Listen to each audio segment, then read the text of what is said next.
느헤미야 3장 28절부터 32절까지 말씀입니다. 마물 위로부터 제사장들이 각각 자기 집과 마주대한 부분을 중수하였고, 그 다음은 임멜의 아들 사독이 자기 집과 마주대한 부분을 중수하였고, 그 다음은 동문지기 스가나의 아들 스마야가 중수하였고, 그 다음은 셀레마의 아들 하냐냐와 살람의 여섯째 아들 하논이 한 부분을 중수하였고, 그 다음은 베레가의 아들 무슬람이 자기의 방과 마주대한 부분을 중수하였고, 그 다음은 금장색 말기야가 한밑갓 문과 마주대한 부분을 중수하여 느헤림 사람과 상인들의 집에서부터 성목통이 성루에 이르렀고, 성모통이 성루에서 양문까지는 금장색과 상인들이 중수하였느니라. 아멘. 오늘 제목은 함께 세워가는 공동체, 함께 세워가는 하나님의 나라라는 제목으로 하나님의 말씀을 증거하도록 하겠습니다. 여러분, 교회가 뭘까요? 교회는 건물도 조직도 아닙니다. 잘 기억하셔야 돼요.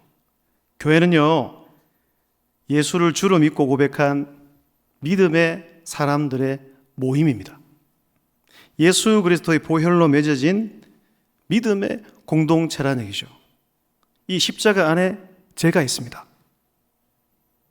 이 십자가 안에 권사님이 있습니다. 이 십자가 안에 우리 학생들이 있고요. 이 십자가 안에 우리 막내주 고은이도 있습니다. 이걸 잊어서는 안 된다는 얘기죠. 믿음의 사람 한 사람이 모여서 공동체를 이루어가는 것이 주님의 몸된 교회라는 것입니다. 그래서 사도 바울은 교회를 몸으로 비유하죠. 함께요. 시작. 몸은 하나인데 많은 지체가 있고 몸의 지체가 많으나 한 몸인가 같이 그리스도도 그러하니라. 아멘. 믿으십니까? 믿으셔야 됩니다, 여러분. 몸은 하나의 지체로 되어 있는 것이 아닙니다. 여러의 지체로 모여서 한 몸이 되듯이 교회도 마찬가지라는 얘기죠. 그래서 교회를 유기체, 유기적 공동체라고 합니다. 그것은 살아있는 생명체이기 때문입니다. 그래서 한 부분이 이 전체의 공동체에 영향을 미칠 수 있다는 얘기죠. 우리 몸이 어떻습니까? 예를 들어서 제 손가락이 여기 다치면 이 손가락 이 부분만 통증이 있을까요? 아닙니다. 온몸에 영향을 미친다는 얘기죠. 한 명 한 명이 모여서 그리스도의 몸된 우리가 한 명의 이 지체가 아프고 한 명의 지체가 고통스러우면 우리에게 영향을 미친다는 얘기예요. 다르게 말하면 우리 주님께서는 언제나 이 한 사람 한 생명을 귀하게 보신다는 것입니다. 그래서 소원하기는 우리 교회가 어떤 행사가 많고 하지만 그런 가운데서도 사람에게 집중할 수 있는 교회가 될 수 있기를 주님의 이름으로 축복합니다. 여러분, 지난 주일에 우리 어르신들 샬롬 찬양대를 섰잖아요. 근데 그 샬롬 찬양대를 세우기 위해서 뒤에 알게 모르게 얼마나 많은 사람들이, 이장성 장로님부터 시작해서 최 목사님, 저도 소망교회 맡고 있으니까, 또 지휘자, 반주자, 또 올려올라 체육대 잘 끝났잖아요. 그 체육대를 또 힘써 하기 위해서 수고하신 한 분 한 명 한 명들이 굉장히 많다는 것입니다. 그냥 나타난 결과만 보지 마시고 우리 교회가 진짜 예수님의 몸된 교회답게 한 생명, 한 영혼에게 관심을 두는 우리 교회가 되었으면 좋겠습니다. 그래서 이 한 사람 한 사람이 연결하여 함께 지어져 갈 때 우리 주님이 기뻐하십니다.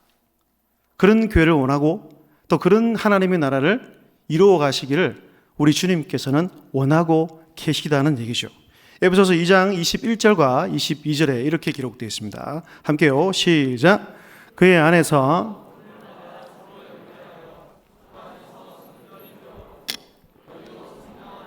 하나님이 거하실 초소가 되기 위하여 그리스도 예수 안에서 함께 지어져 가느니라. 할렐루야.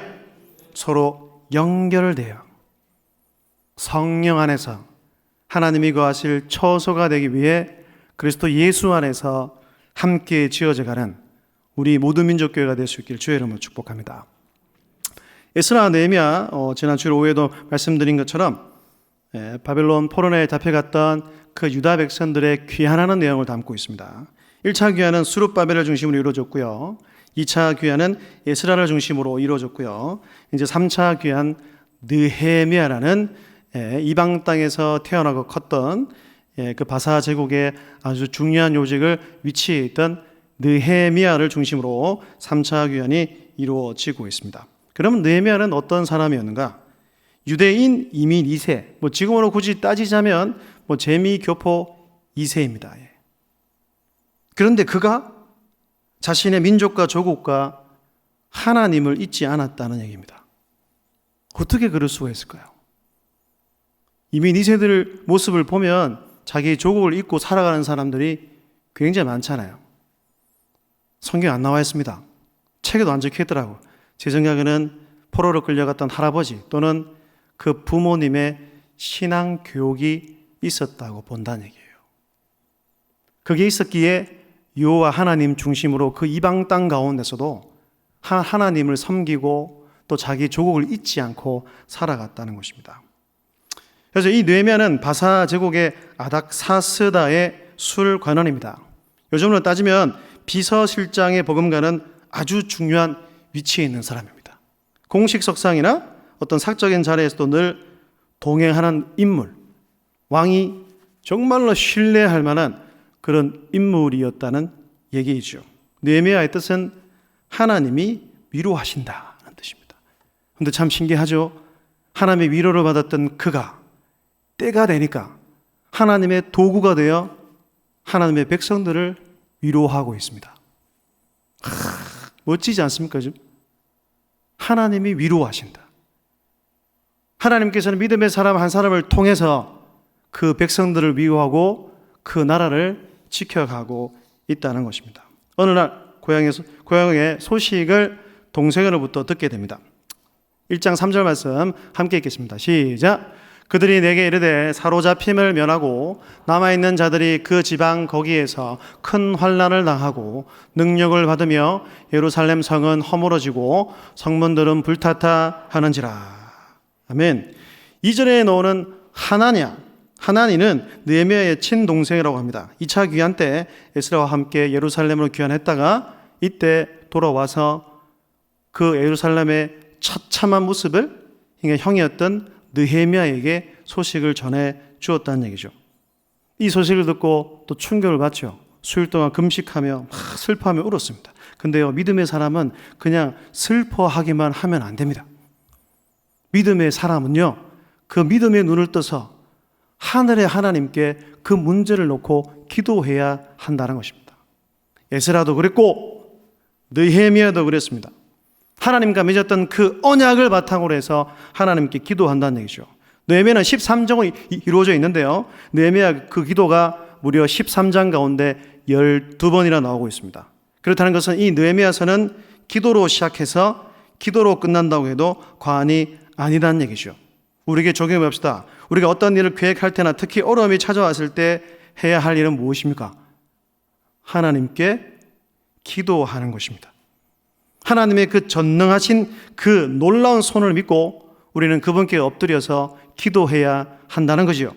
우리가 일할 때는 우리가 일할 뿐이지만 우리가 기도할 때는 하나님이 일하신다는 이 사실을 믿는 여러분들이 다 되시길 주의 이름으로 축복합니다. 어떤 목사님이 1장을 설교하면서 이렇게 두 문장으로 해석을 해놨어요. 성도에게 있어서 최고의 스펙은 뭐다? 은혜입니다. 은혜를 다른 말로 바꾸면 우리의 최고 스펙은 여호와 하나님이시다는 얘기예요. 그런데 그 최고의 전략은 뭐예요? 기도다는 얘기입니다.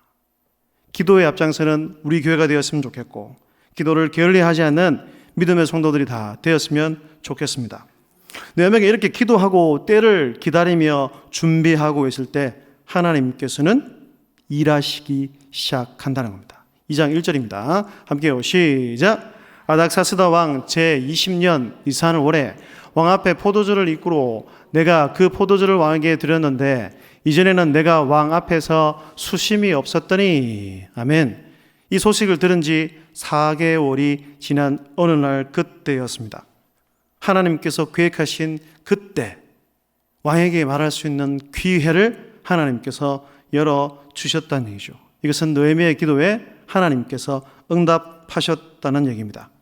이전에는 이런 것을 봤을 때는 그 전까지는 별로 이 느헤미야가 인상을 찌그리거나 수심 가득한 얼굴로 왕에게 나간 적이 없었다는 것을 이야기하고 있죠. 그런데 어느 날 느헤미야를 보니까 왜 신뢰하는 신하니까 얼굴에 수심이 가득한 겁니다. 왕이 묻습니다. 안색에 좋지 않은데 무슨 일이 있느냐? 대답을 하죠. 조상들의 묻힌 성읍이 폐허가 되고 성문들이 모두 불탔다는 소식을 들으니 이 울적한 마음을 가누지를 못하겠습니다. 그러더니 왕이 이렇게 얘기합니다. 그럼 내가 바라는 것이 뭐냐? 묻습니다. 기회가 온 거죠. 그런데 바로 내뱉지 않습니다. 여러분 2장 4절에 보면 그 짧은 순간에 느헤미야는 묵도하고 있다는 얘기예요.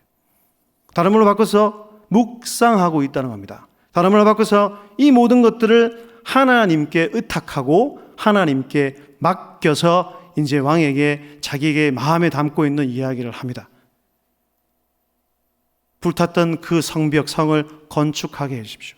그리고 그것을 위해서 조서, 공문을 써서 빨리 통과할 수 있게 해주십시오라고 합니다. 그리고 목재를 베어가도록 허락을 해달라고 합니다. 성읍 건축을 위해서 또 자신이 그 기간 동안 거주할 그 집을 짓기 위해서 들보 제목까지 왕의 살림에서 베어가도록 요청을 하죠. 왕이 다 허락합니다. 그뿐만 아니고 왕이 더 호의를 베풀어서 그러면 내 군대 장관과 마병, 왕의 호위병을 데리고 빨리 신속하게 가라고 이야기를 하고 있다는 얘기죠. 여러분 이것은 결국 하나님의 도우심으로 이루어졌다는 사실을 우리는 믿어야 합니다. 2장 8절에 이렇게 적혀 있습니다. 또 왕의 살림 감독 아삽에게 조서를 내리사. 여러분 4개월 동안 이 느헤미야는 기도만 하고 있었던 게 아니에요. 철저하게 준비를 하고 있다는 겁니다. 진짜 믿음의 사람은요, 먼저 하나님께 기도하는 사람이고, 그리고 동시에 자신이 무엇을 해야 될지를 철저하게 연구하고 계획하는 사람임을 우린 잊어서는 안 됩니다. 그래서 읽으면 쓸 제목을 내게 주게 하옵소서 하며 내 하나님의 선한 손이 나를 도우심으로 왕이 허락하고, 할렐루야, 하나님의 간섭하심이 있었기에 이 모든 것들이 가능했다는 것입니다. 사랑하는 여러분, 우리가 믿는 그 하나님은 세상보다, 이 세상의 어떤 왕보다 크고 강하신 분입니다. 그 사실을 믿으셔야 한다는 얘기입니다. 그래서 신속히 갑니다. 성경에 나와 있지는 않지만 책을 찾아보니까 한 2개월에서 3개월 정도 걸렸다고 이야기를 하고 있습니다. 도착한 지 느헤미야는 한 3일 정도 쉬고 이제 밤에 몰래 수행원 2명만 딱 데리고 아무도 모르게 정찰을 나간다는 얘기죠. 왜 밤에 정찰을 나갔을까? 아마 대적자들이 있다는 것을 알았기 때문일 것이고, 그리고 빨리 정찰을 해야 상황 파악을 정확하게 할 수 있었기 때문인 것 같습니다. 여러분, 리더는 중요한 일일수록 사항을 제대로 파악하고 그것을 부지런히 일하는 것이 굉장히 중요한 것입니다. 우리나라도 수혜가 많았죠. 근데 희한하게 늘 똑같은 자리에, 똑같은 장소에 수혜가 일어날 때가 굉장히 많이 있지 않습니까?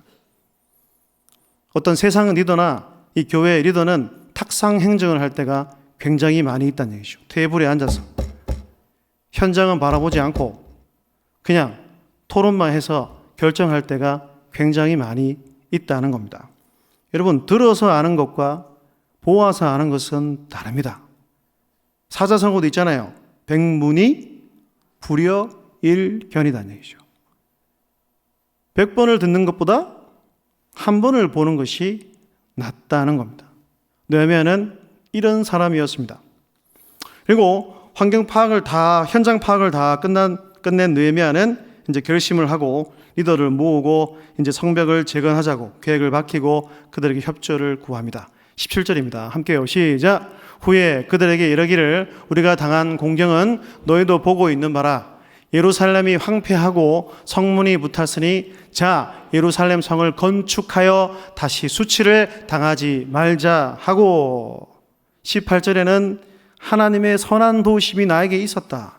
이거 그 아닥사스 왕에게 임해서 아닥사스 왕이 나에게 이래 해서 내가 여기까지 왔다라고 보고를 하자 그 리더들이 그렇습니다. 그러면 성전을 건축하자고 이야기를 합니다. 드디어 기다리던 성벽 재건의 공사가 시작됩니다. 그것이 바로 오늘 느헤미야 3장에 기록되어 있다는 얘기죠. 사진이 좀 더 크면 좋은데요. 새로 성벽을 재건했는데 그 재건한 성벽은 문이 10개고 망대가 5개로 이루어져 있습니다. 첫 번째 문이 뭡니까? 양문이에요, 양문. 양문부터 시작해서 시계 반대 방향, 북, 서, 남, 동 순으로 그 성벽을 공사하고 중수하고 다시 세워져 갔다는 얘기입니다. 그런데 그 첫 문이 바로 양문입니다. 양문. 영어로 말하면 10게이트. 이 양문이 뭐냐 하면 하나님께 드리는 제사에 바칠 양을 몰고 들어오는 문을 양문이라고 얘기합니다. 또 다르게 말하면 하나님께 예배드리는 그곳, 그 성전에서 가장 가까운 문이 바로 양문이었다는 얘기죠. 느헤미야 3장 1절에 보면 이렇게 적혀 있습니다. 그때에 대제사장 엘리야셉이 그의 형제 제사장들과 함께 일어나 양문을 건축하여 성별하고 문짝을 달고 또 성벽을 건축하여 한메아 망대에서부터 하나넬 망대까지 성별하였고, 다른 구절은 성별했다는 얘기가 나오지 않습니다. 이곳만, 양문만 제사장들은 이 문을 중수한 다음에 다른 곳과는 다르게 구별하여 하나님께 성별했다. 성별했다는 것은 하나님께 봉헌했다. 다른 말로 하면 제사를 드리고 예배를 드렸다는 것입니다. 여러분, 이 양문부터 시작해서 이 양문에서 끝나는 것은 결코 우연이 아니라는 사실을 우리는 기억할 필요가 있습니다. 그럼 우리에게 주는 영적 교훈이 과연 뭘까요? 그것은 하나님을 예배하는 것, 예수님을 경배하는 것, 다른 말로 하나님을 섬기는 것이 우리 삶의 최우선 순위여야 한다는 것입니다. 성벽도 성전을 중심으로 지어지고 있음을 우리는 기억하십시오. 그러니까 다른 말로 줄도 말씀드렸지만 성도는 예배를 잘 드려야 된다는 거예요. 그 전에 하나님께서는 출애굽 백성에게 성막을 지으라고 하셨어요. 근데 성막의 위치가 어디 있는지 아십니까? 12지파의 그 텐트의 정중앙에 있었다는 얘기예요. 그걸 쉽게 표현하면 주의 백성들, 하나님 믿는 성도들은 하나님 중심으로 살아야 된다는 얘기예요. 예배 중심으로 살아야 된다는 얘기예요. 계속 말씀드립니다. 우리의 우선순위가 너무나 중요합니다. 예배가 무너지면 다 무너지는 겁니다. 이제 여러분들 예배를 점검하셔야 됩니다. 여러분, 제가 계속 십자가 얘기를 할 거예요. 예? 왜냐하면 하나님께 저에게 주신 마음이 있어요. 아직 이 교회 안에 구원받지 못한 성도들이 많이 있다는 것입니다. 여러분, 예수를 믿어야 돼요. 그 예수님이 나를 위해서 어떻게 해주셨는지에 대해서 깨닫고 알아가야 되는 겁니다. 그렇게 돼야 교회가 바르게 우리 주님이 원하는 교회로 자라갈 수 있다는 것입니다. 여러분, 3장을 보면 예루살렘 성벽을 재건하는 사람들의 이름이 아주 일일이 상세하게 다 기록되어 있습니다. 그 가운데 오늘 특징 2가지만 이야기하고 말씀을 맺도록 하겠습니다. 그 첫 번째는요, 함께 읽겠습니다. 시작. 제사장들의 3장 1절을 한 번 더 읽을게요. 시작. 그때에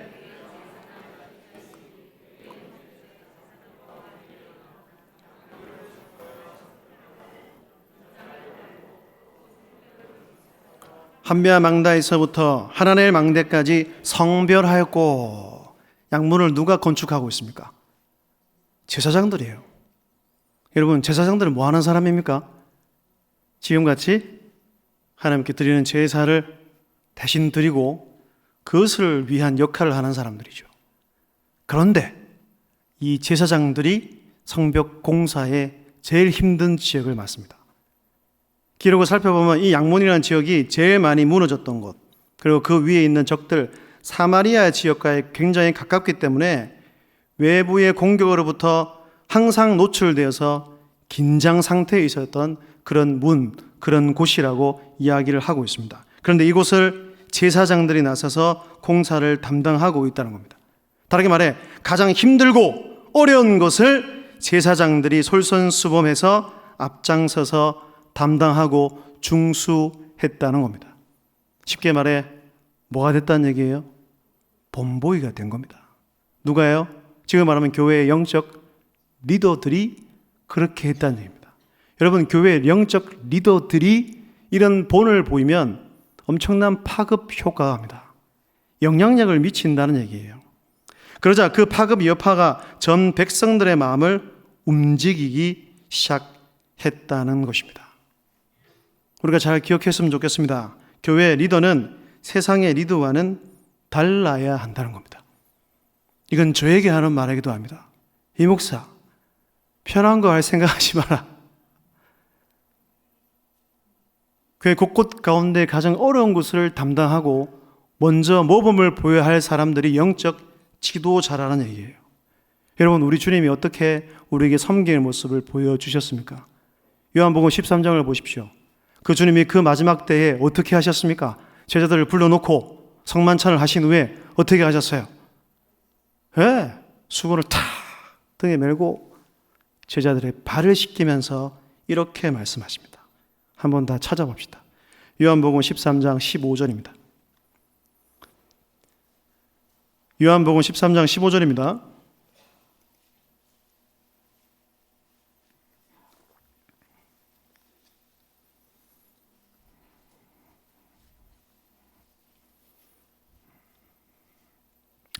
찾았으면 함께 읽겠습니다. 시작.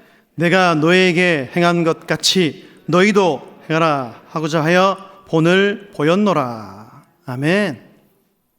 너희도 행하게 하려 하여 내가 본을 보였다라고 말씀하십니다. 그 본의 첫 번째 출발점이 누구예요? 예수님이에요. 이 당시에 말도 안 되는 얘기입니다.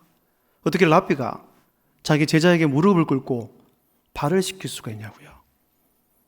이뿐만이 아니죠. 우리 예수님께서는 최고의 섬김의 모습을 보여주셨습니다. 바로 예수 그리스도의 십자가입니다. 그래서 우리는 그분을 겸손의 왕으로, 섬김의 왕으로 부른다는 얘기죠.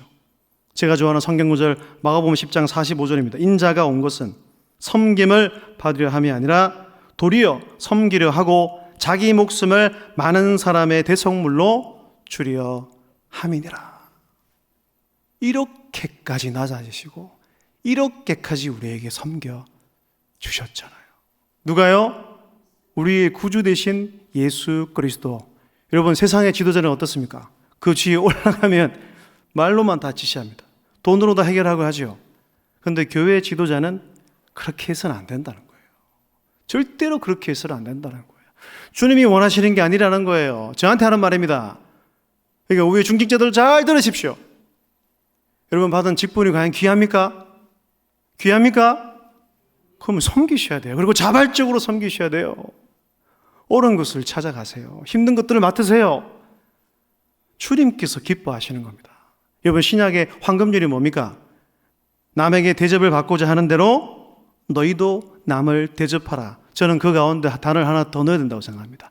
먼저 너희가 남을 대접하라는 얘기입니다. 누가 누구를 섬겨야 돼요? 교회 안에서요? 목회자가 성도를, 중직자가 평신도를, 그리고 먼저 믿은 자가 세상에 나가서 누구를 섬겨야 됩니까? 안 믿는 불신자들을 섬겨야 되고, 조금만 더 넓게 가면 우리 부서는 교사가, 임원이 교사를, 교사가 아이들을,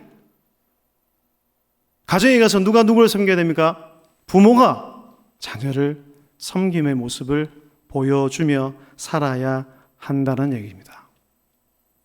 이렇게 하면 하나님께서 얼마나 기뻐하시겠습니까? 여러분, 교회의 능력이 무엇일까요?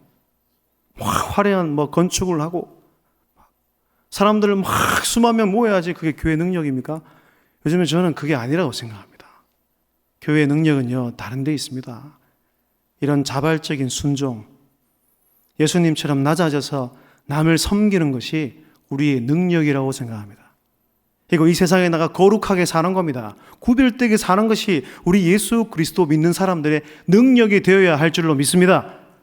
그래야 바른 교회, 바른 공동체로 자라갈 수 있고 우리 주님이 기뻐하신다는 얘기예요. 마지막 두 번째는요, 함께 읽겠습니다. 시작. 모든 계층의 사람들이 협력하여 공사에 참여했다는 겁니다. 사회적인 지위, 고하, 남녀노소를 막론하고 모두가 한마음 한뜻으로 협력하여 공사에 동참하고 참여했습니다. 하나님의 그 영광의 회복을 위해서 모든 사람이 함께 했다는 얘기예요.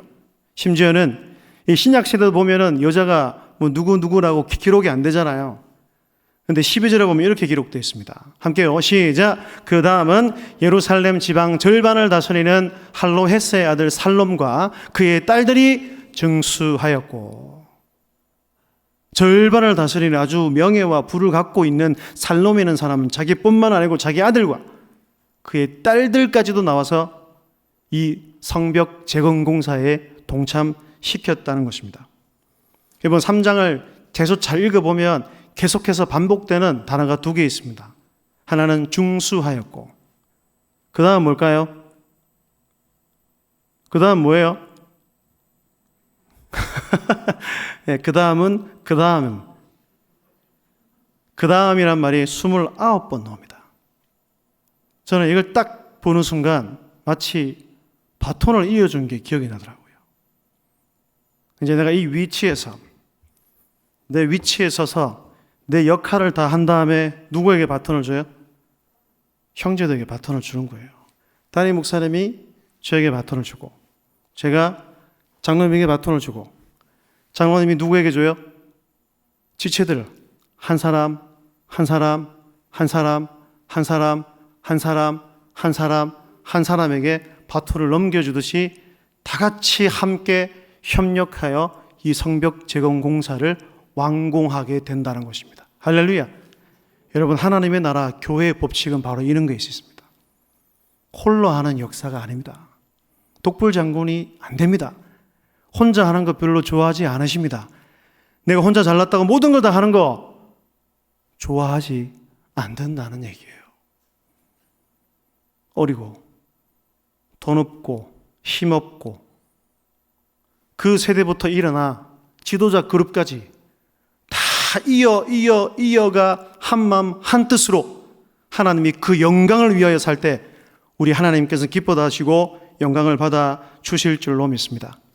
하나님 나라의 법칙이라는 얘기입니다. 그런데 꼭 이런 데 삐딱선 타는 사람들이 있어요.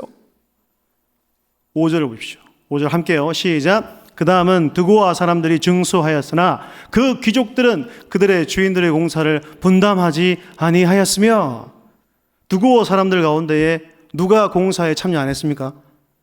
귀족들. 왠지는 모르겠어요. 동참 안 해도 그냥 잘 살 수 있을 거라고 생각할지 모르겠습니다. 그런데요, 내가 해야 될 몫을 하지 않으면 분명히 다른 사람을 그것을 감당해야 됩니다. 27절에 가면 드고아 사람이 또 나와요. 그 다음은 드고아 사람. 여기서 드고아 사람은 귀족들이 아닌 그냥 평민들. 드고아 사람이 한 부분을 증수하여 내민 큰 망대와 마주대한 곳에서부터 오벨 성벽까지 이르렀느니라고 말씀하고 있습니다. 사랑하는 여러분, 내가 해야 될 역할이 있습니다. 가정에서도 있고요, 기관에서도 있고요, 부서에서도 있고요, 우리 교회에서도 있습니다. 그걸 내가 맡은 역할을 하지 않으면 다른 내 형제 자매가 그것을 감당해야 됩니다. 힘들겠죠, 그죠? 힘들겠죠? 물론 더 수고한 만큼 하나님께서 기억하시고 보상할 테지만 우리 모두가 우리 하나님께서는 다 동참하고 같이 하시기를 원하신다는 사실을 잊지 않았으면 좋겠습니다. 그리고 성벽 공사가 딱 완성됐을 때 그 귀족들의 마음이 어떨까요? 당당했을까요? 아니죠. 모든 사람은 뭐가 있습니까? 양심이라는 게 있습니다. 그리고 성벽 공사 다 완성됐을 때 그 귀족들은 떳떳하지 않았을 겁니다. 그리고 2000년이 넘게 지금까지도 회자가 되고 있잖아요. 이 드고아 귀족들, 예를 들어서 이성찬, 그 뺀질뺀질해가지고 말이야, 이런 기억으로 남아서는 안 된다는 겁니다. 우리 주님 앞에서. 그리고 마지막 세 번째입니다. 성벽 재건에 동참한 사람들의 이름을 이렇게 일일이 상세히 기록한 이유가 뭘까요? 뭘까요, 도대체?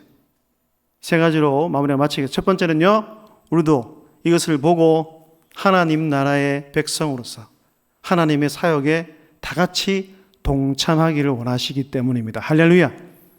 그리고 우리 주님은, 우리 하나님은 한 명 한 명의 수고와 헌신을 뭐 하신다? 기억하신다는 얘기예요.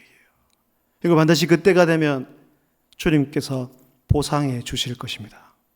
무엇보다 생명의 그 면류관으로, 그 생명의 면류관으로 우리 성도들의 그 믿음과 헌신과 그 수고를 반드시 기억해 주실 것입니다. 이 말 읽고 마칠게요. 함께요. 시작.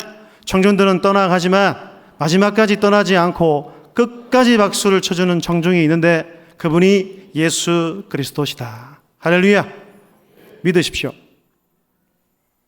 그래서 보이지 않는 곳에서 열심히 주를 위해서 헌신하십시오. 그런데 모든 사람들이 다 드러난 걸 좋아해요. 그죠? 또 말씀드린 그 본성이 약하기 때문입니다. 자랑하고 싶고 드러내고 싶고, 저도 아닌 것처럼 이렇게 말하고 있지만 저도 마찬가지더라고요. 그런데 하나님께서는 어떤 것을 기뻐하실까요? 보이지 않는 곳에서 주의 나라를 위해 작은 것이지만 묵묵히 그것을 위해 헌신하고 수고하는 자를 놓치지 않는다는 얘기입니다. 한 사람을 귀하게 보세요. 설교 처음에 말씀드린 것처럼 그래서 우리 또한 한 사람 한 사람에게 집중을 해야 됩니다. 어떤 사건이나 어떤 행사나 어떤 결과가 아닌, 그걸 하기 위해서 어떤 과정을 거쳐왔는지, 또 그 과정 속에 믿음의 사람들이 어떤 헌신을 했는지를 그곳에 관심을 두고 또 그것을 놓고 기도할 수 있는 저와 여러분들, 우리 교회가 되었으면 좋겠습니다. 전 그렇게 계속해서 나갈 겁니다.